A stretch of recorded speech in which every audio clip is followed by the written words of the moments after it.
Q5 is what we call the period of time between the holidays, Christmas, and New Year's. It's that period of time when a lot of people who maybe work in corporate are off work, kids are off school, people maybe have gotten an influx of cash, they've gotten gift cards, and they also have time. They have a lot of time on their hands. Today's episode is going to be all about how to really leverage Q5, what verticals does it make the most sense to talk about in, and a couple of fun tips and tricks just on the ad and offer side that I have seen over the years. The value that it could bringing extra revenue before the actual end of the year is magical.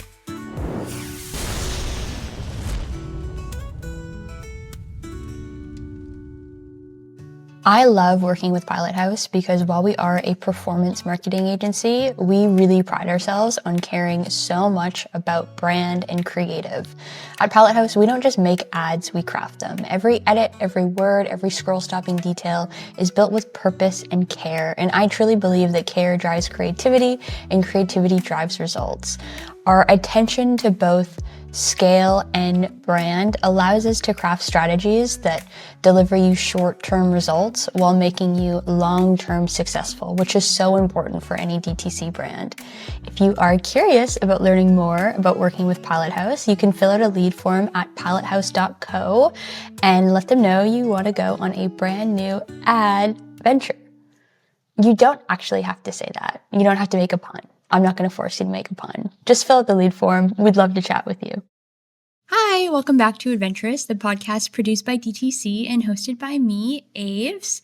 Today, in my heart, I want to talk about the fact that in 2 weeks, Wicked for Good comes out. It's all I'm really thinking about when I'm not working. And I was listening to the Wicked soundtrack when I was writing my notes for this. And now I really want to talk about it, but I won't, because it's not super relevant to why you probably tuned in to listen to this week's episode. But I'm excited. I'll tell you that. I am excited. You know what? Before we get into things, I feel like keep it light, some entertainment. I did see Wicked live with my best friend growing up, Monica. Shout out to Monica. She's a teacher, so I don't think she's listening. We were really obsessed with Wicked as kids, so we went to see it. And I grew up on the west coast of Canada, so we went to see it in Vancouver. And the day that we went to see it was the day of the Stanley Cup Finals. And there were famously riots that broke out. So we didn't want to leave at intermission. They did give everyone that option. And we said no, because we were that much obsessed with Wicked. I don't know how to put it. I feel like we just didn't understand the gravity of riots. We were maybe 12 or something. Really didn't understand that we should have left, and kind of twisted, I feel like, my mom's arm and my godmother's arm. So that was great though. It was a really great performance. I don't know who was in that ensemble, but it was awesome. Anyway, that was under 2 minutes of Wicked, which I feel like is enough Wicked. I'll report back after For Good comes out. Maybe I won't. I'll be too emotional to talk about it on the podcast. I'll probably cry. Anyway, the real topic of conversation today is something that kind of pisses me off, which is Q5 and this idea of Q5. It makes me mad as someone who just abides by the calendar. But Q5, if you do not know, is what we call the period of time between the holidays, Christmas, and New Year's. It's that period of time when a lot of people who maybe work in corporate are off work, kids are off school, people maybe have gotten an influx of cash, they've gotten gift cards, they've gotten those prepaid visas, and they also have time. They have a lot of time on their hands. What I will be doing with all that time is probably watching Wicked Part 1 over and over again. But yeah, people have time, they're off work, they're not doing much, and you've just gotten gifts, if you're lucky, if you're fortunate, if gifts are even your thing. You've just gotten things, you've given things, but there's always this sort of opportunity, especially in specific verticals, I'll talk about that a little bit later, to really put the pedal to the metal in that period of time. A lot of the really big guys tend to stop spending in that pocket because, like I mentioned, if you work in corporate, a lot of folks tend to get that kind of week, 2 weeks off around the holidays. So people stop looking at their ad accounts and they kind of take the foot off the gas. But like I said, really specific verticals, really smart to put your foot on the gas in Q5. And also, even if you don't belong in those verticals, it's worth thinking about what your Q5 strategy is. Just thinking about all the things I just laid out in terms of folks having extra time, maybe having a bit of extra money. This is especially, I think, more relevant to brands that are selling to a younger demographic. So like late teens, early 20s. Usually at that age, you get a little bit of cash for Christmas. I feel like I did around that time. So yeah, especially if you make a product, maybe if you're like big on TikTok Shop and you sell to that slightly younger demographic, they usually just got an influx of cash and they probably find that it's burning a little bit of a hole in their pocket, so they want to spend it quickly. So yeah, today's episode is going to be all about unpacking how to really leverage Q5, what verticals does it make the most sense to talk about in, and yeah, a couple of fun like tips and tricks just on the ad and offer side that I have seen over the years.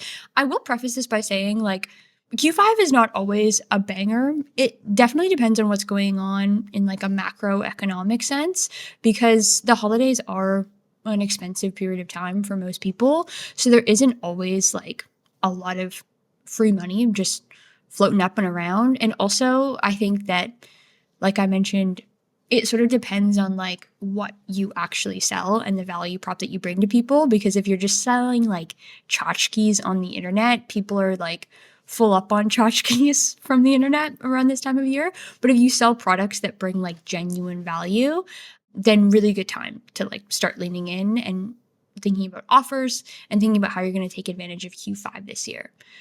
So I thought we would start by talking about what verticals are the most relevant with Q5. One of the most profitable verticals in that period of time is anything in the like health and wellness space. So CPG, talking to you, usually I'm not talking to you because it's an annoying vertical to me personally.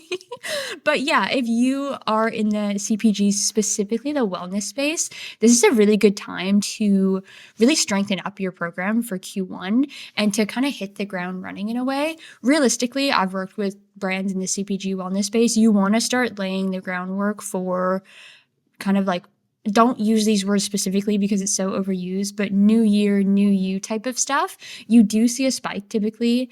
If you don't see a spike and you're in the CPG wellness arena, you don't see that Q1 spike, call me because that is devastating and really bad and I don't know what's going on with you. But you should see that spike anyway. So mid Q4 is when you really want to start like laying the foundation. And then Q5 is when you can really like dial things up in terms of budget and in terms of acquisition, which is really important, and the two kind of go hand in hand. But you really want to think about like how you're positioning. Like I said, I don't want to see any more ads that say new year, new me. It is done.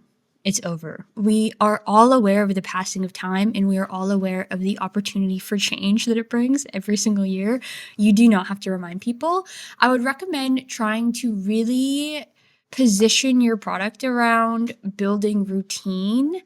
So CPG, wellness, as well as like any kind of fitness equipment, fitness clothing as well, any kind of leggings if you're in that zone, sport clothes, listen up.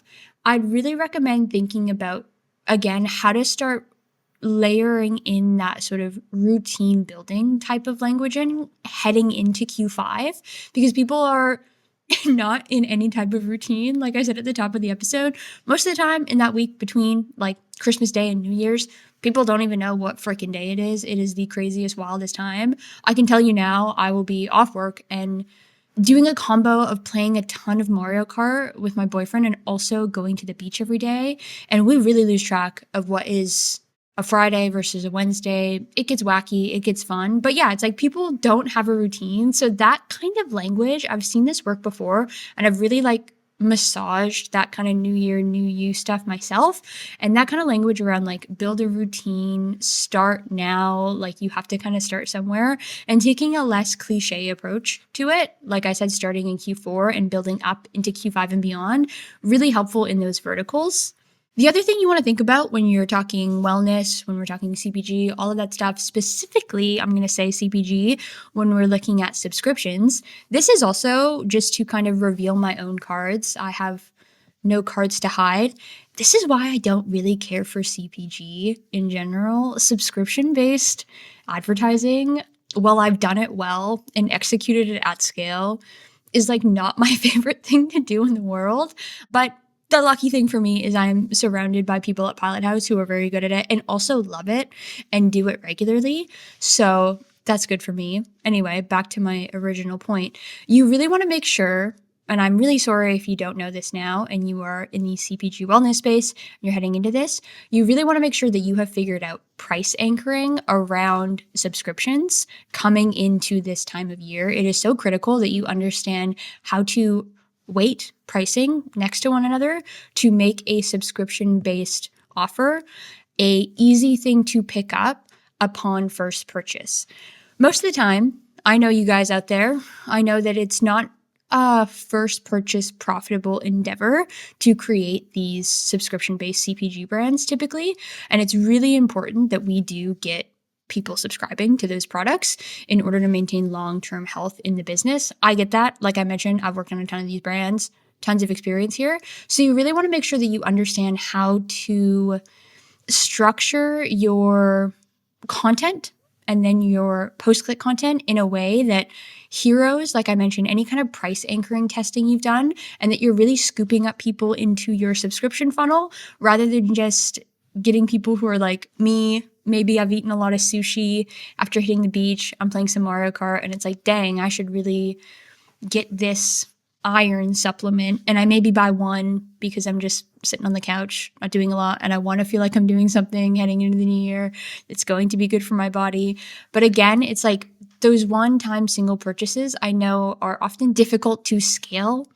And I also know that it's not always the easiest on the email and retention side to pick up those like one-time purchases into subscribers, and having them be subscribers right from the beginning, even if it's for a very short amount of time, is really going to help, again, the long-term value of that customer. So make sure, I feel like I mentioned this in the last episode sort of about gifting, we really want to focus on, if you're a CPG wellness brand, focus on the actual benefit in the pre-click ad creative. So if it's that fake little iron supplement, by the way, it's not fake that I need an iron supplement. I do not eat meat and I am super anemic all the time. I'm not good at not eating meat. But anyway, you really want to make sure that you are giving someone the value prop, which for me is like your legs will stop being really bruised and you'll stop being dizzy when you stand up. Like, this is a good iron supplement. And then the thing is, I see this a lot. You can't convince me to subscribe when I'm looking at an ad. I say this all the time, but attention spans are getting shorter and shorter. So you're not going to sell me on your iron supplement versus all the iron supplements that I know about, and also a subscription. So what you really want to do is make sure that you're hitting home why your iron supplement is better. Let's say that it does all those things. It stops all the weird leg bruises and also stops me from being dizzy when I stand up, but it also doesn't make my tummy hurt, because a lot of iron supplements do. And that's not just me, that's like everyone. So if that's your main value prop, number one, let me know, because I would love to buy your iron supplement. Number two, make sure that you are leading with that rather than focusing your ad creative around like subscribe and save up to 25%. Because I don't care. I don't know what this iron supplement does versus other ones. I might just keep picking it up at the grocery store. Like, I do not care about the incremental savings I will get if I subscribe to a product that I haven't even been sold on by itself yet. So be really cognizant of what you put in the actual ad creative. And then, like I mentioned, that's when we get into the price anchoring on the post-click side. So you want to be showing the savings. You want to be showing the ease of subscription, how many days. This is a really big one. So if we're selling supplements, we're selling like powders, pre-workouts, how many days is that good for? How many like portions is that? You really want to make sure that you're being clear about that on the landing page. And like I mentioned, price anchoring, if you don't know, I feel like I've said it a lot at this point, but price anchoring basically just means like you are setting people up to funnel into the pricing tier that you want them to be in. So you want to make sure you're funneling them straight into that sort of middle offer that you've engineered to be the most profitable for you and also the most appealing and appetizing to customers. So the first one, typically when we're talking CPG wellness, supplements, all that jazz, is going to be a one-time purchase, kind of expensive. Second one, and here's where things can differ and we can fork in the road, and it's totally up to you, your cogs, and how you run your business. But the middle one tends to be a really good place to do a smaller subscription window. So I'm talking like 3 months, if that makes sense for your product, rather than 6, or even a month like a follow-up, so technically 2. Something that's smaller and it's not a huge ask because remember they haven't tried the product yet, but it does save them a substantial amount of money. And then the third option is usually like a very long-term subscription plan where the savings are the best, but it's like most likely people aren't going to subscribe for like over 6 months if they've never tried the actual product. But you put that there just to show like the full spectrum. I mentioned this is where things kind of fork out. The other option in that middle tier is definitely putting together a really appetizing bundle. I love this. I prefer this because like I mentioned, it's really difficult sometimes to get people to subscribe on that first purchase. So if you can pad out that initial buy and your cost for new customer acquisition by creating a cool, fun, unique bundle for people to purchase that does put you above that line of profitability, that to me is absolute cinema. It makes things a lot easier because like I said, a lot of people don't actually want to subscribe if they've never tried something before. And it just takes away the risk a little bit when you are in this vertical and you're operating with these really competitive CPMs. The market is super saturated and it's hard to, like I mentioned, sort of claw your way to being first purchase profitable. Bundles are a great way to do this. So if you have like accessories that go with the product in the supplement, if you have other sort of standalone products you can throw in there, it's a really good way to, again, make sure that you're sort of de-risking your top of funnel digital advertising activities, which is something I, as a really anxious person, love to do. Just de-risk anything that I'm up to and trying. But that is a little bit on the like CPG specific wellness space. If you're operating in the like one-time purchase space, so that's exercise equipment or maybe like, I don't know, a self-help book, like I mentioned before, any kind of sports gear, something that people are buying at one time and it generally fits into that wellness space, then it's just basically regular principles, right? Like you're looking at just, as I mentioned before, making sure you're actually selling the product in the ad and then maybe getting people with a fun, cool offer on the landing page on their purchase. I will say that people are very motivated by offer in Q5, this little window between the start of the year and the end of the year, because they've seen a ton of sale ads. I'm laughing because I'm like running Black Friday ads right now. That's what I was doing before I hopped on and started recording this. Well, before I wrote my notes, was making more Black Friday ads. Like people have seen a lot of sale ads, so they're very used to offers and they're very used to sale pricing. So if you are able to, it's a great time of year to really like amp it up on the offer side. I have seen brands do very well by layering in their best offer from Black Friday or Cyber Monday, whichever structure of you switched it up did better, plopping that again down in Q5 and seeing huge returns kind of out of nowhere. It's a great time as well to tap an email list if you're kind of in that one-time product, especially kind of non-purchasers. It's like, Santa didn't get you what you wanted. Get this instead. We know you've had your eye on it. Probably write the copy a little bit better than that, but you can have fun with the angles. And again, adding an offer definitely sweetens the pot for people a little bit. So it's really good to layer in to this period of time where CPMs is starting to sort of like regulate a little bit more typically and things are getting back to normal, but not quite. It's good to still add an offer in there.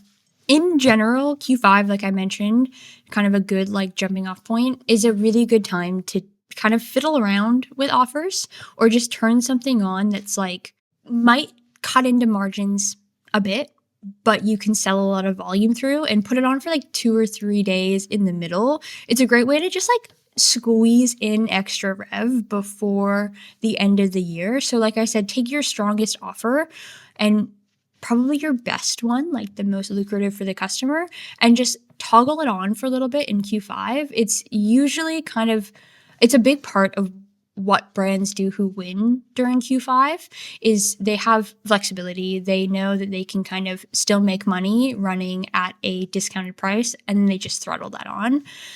The nice thing about that as well, if you've listened to any sale-related episodes of this podcast, you will know that I'm a big proponent of making sale content that is super broad. So say your top sale is 99% off. That is, by the way, a niche reference to The Grinch. I'd like anyone listening to know that. I watch The Grinch like once a week once we get into Q4. I watched it yesterday. I think it's the greatest movie ever made with Jim Carrey. It's so funny. But one of the Who says 99% off. It's great. It's right in the beginning. But say that's your best offer, 99% off. What you want to do instead of running all of your ads and putting all this effort in and they all say like Black Friday, save 99% off. Those are going to expire eventually. So what you want to make sure you do is just create really simple ads that say sale, save 99% off, and don't have anything specific to a moment in time so that you can turn those on and off again if you want to. And so think about if you're kind of sitting around, you start to see costs are coming down, you can advertise to a ton of people, everyone's sitting around. They're full of turkey or whatever they had, their dinners. It's great.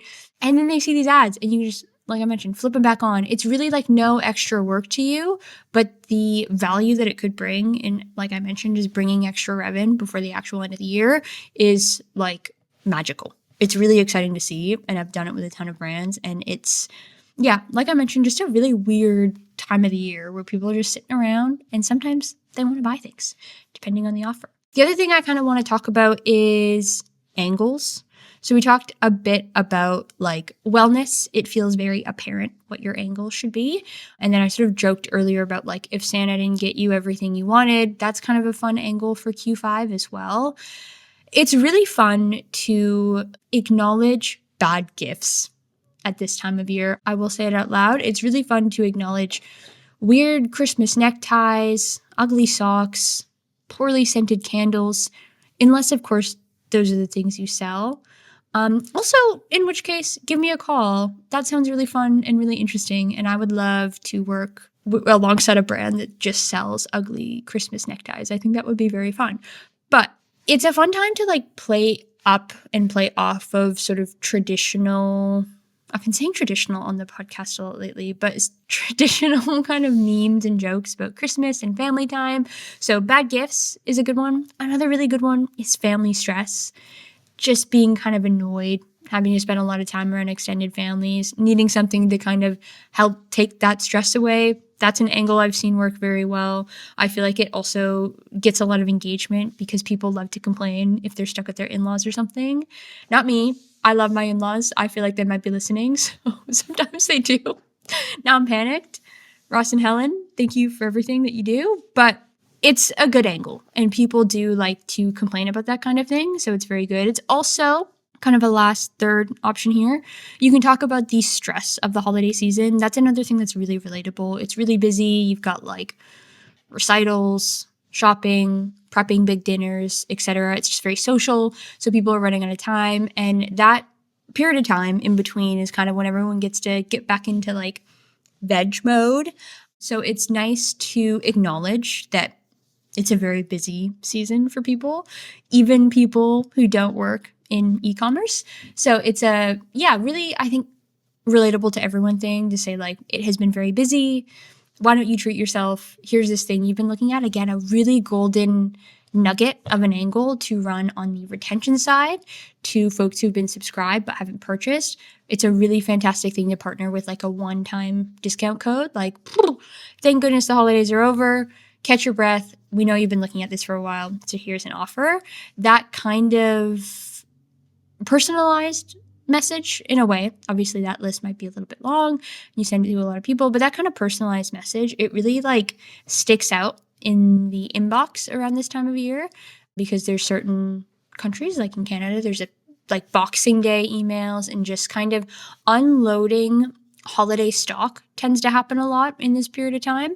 And so I would suggest, unless you absolutely have to do that, avoiding running any paid media spend behind that because people are just worn out of the holidays. Not me. I like to keep my tree up until a little bit after New Year's, but people are kind of worn out. They don't want the things that you didn't sell.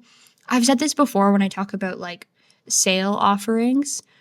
If people don't want to buy it, they just don't want to buy it. And no amount of fun angles or offers is necessarily going to change that. So it's not to say that you can't talk about these things or these SKUs that don't sell very well at all. It's not to say that they can't be used in like email marketing, your retention efforts. It's just to say that it's not always the best kind of new customer, top of funnel, very up there social channels, Pinterest, Meta, TikTok, App11, all those things. It just might not be the best for those platforms. And it also might not be the best to center offers around it. So I hate to burst your bubble if you are sitting on a lot of kind of holiday theme stock afterwards, but I would not suggest kind of just shoving that down people's throats during Q5. It typically won't work. And even if you put an offer next to something like that, it's not going to go absolutely gangbusters. You'll just get some sales every now and again. But that was the Q5 guide. It's an interesting time of year, I will say. Like, it is fun to advertise during that period of time, especially on like the email and retention front. I do love a fun, sassy email. And it is fun to make sort of like short form type of videos, really hilarious angles, and very lo-fi content tends to do quite well, matched with some of the things that we talked about throughout the episode. If Q5 looks like a good deal to you, and if it seems like something that you haven't leveraged in the past, but you want to this year, it's never too late. That sounds very earnest and heartfelt, and that's because it is. It's never too late to reach out. So if you do want to start planning for the rest of Q4, Q5, and beyond, and you're looking for a partner to help do that, you can reach out through the Pilot House website. And if you say you came through the Ad-venturous podcast, we can chat directly. I keep warning people, but I keep seeing folks coming through and chatting.